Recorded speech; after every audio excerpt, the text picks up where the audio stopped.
Cristo vence, Cristo reina, Cristo, Cristo impera.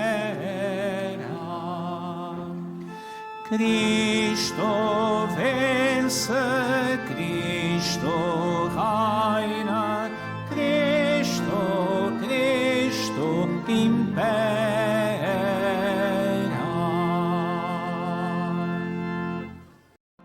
O Senhor esteja convosco. Evangelho de Nosso Senhor Jesus Cristo, segundo São Marcos. Naquele tempo, João disse a Jesus: Mestre, nós vimos um homem expulsar os demónios em teu nome e procuramos impedir-lhe, porque ele não anda conosco. Jesus respondeu: Não o proibais, porque ninguém pode fazer um milagre em meu nome e depois dizer mal de mim. Quem não é contra nós, é por nós. Palavra da salvação.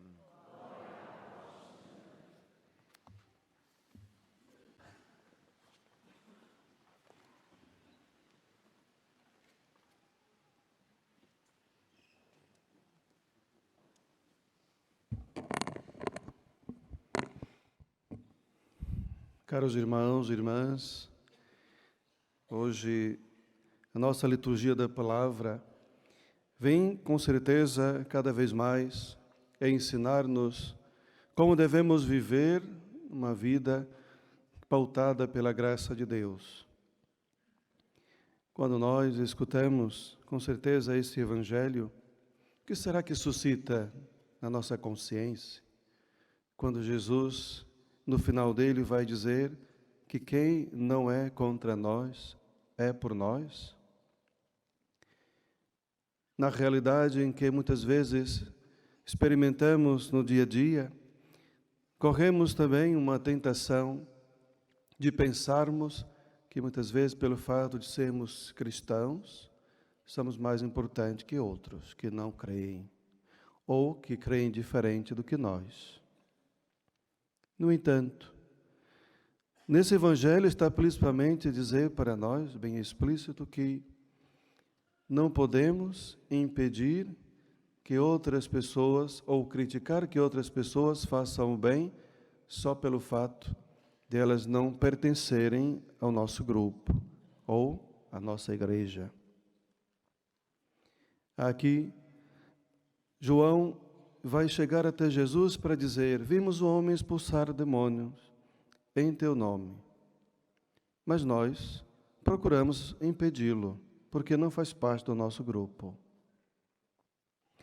De certo que também os discípulos tinham uma pouca fé nessa altura.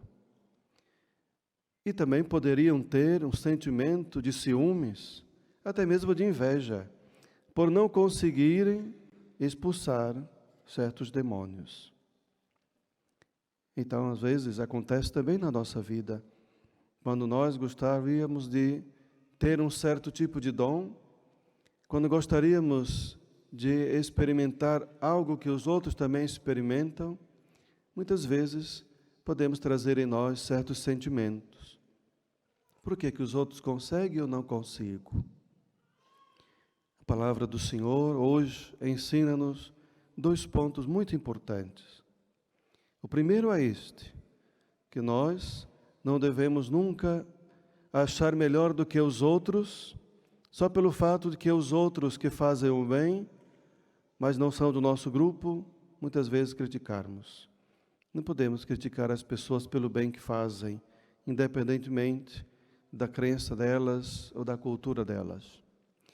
O outro ponto importante é da primeira leitura, que Santiago vai apresentar para nós, de forma que nós possamos nunca, pelo menos em termos de firmeza da nossa fé, achar que somos os dirigentes da nossa própria vida, ou seja, os donos da nossa própria vida.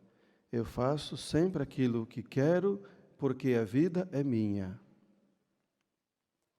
Por isso, chamo a atenção por causa da palavra de Deus. Porque o próprio Santiago vai chamar a atenção de uma elite daquela comunidade que achava só pelo fato de possuir bens, de ter dinheiro, achavam que eram dono do mundo. Achavam que tudo que eles fossem fazer para poder conquistar o seu dinheiro ou aquilo que quisessem, poderia ser como eles desejassem. Amanhã, depois de tantos anos. No entanto, para nós que temos fé, Santiago vai também chamar a nossa atenção a esse fato, para dizer que a nossa vida está nas mãos de Deus, para lembrar-nos que esta vida não pertence a nós, mas que todos os dias devemos colocá-la sobre as mãos do Senhor e seus cuidados, para poder também nós também dizermos, como Ele mesmo nos orienta, se o Senhor quiser, amanhã eu vou. Se o Senhor quiser, daqui a 1 ano eu chego lá. Não é apenas criticar a palavra em si.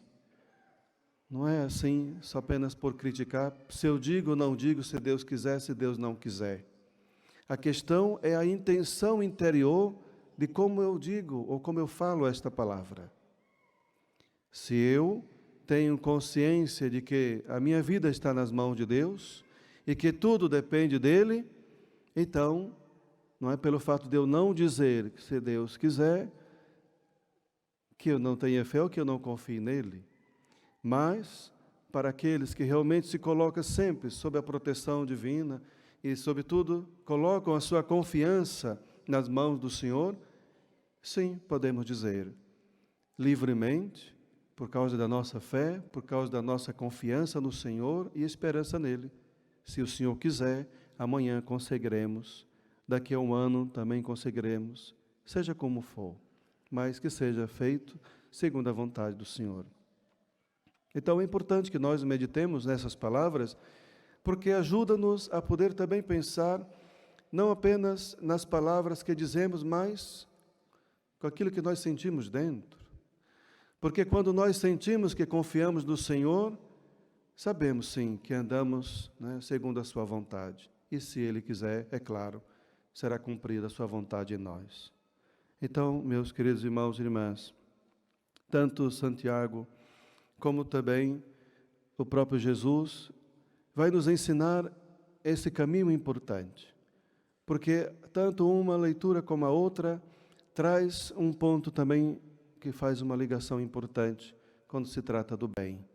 Por isso ele vai dizer, assim, Santiago, quem sabe fazer o bem e não o faz, comete pecado.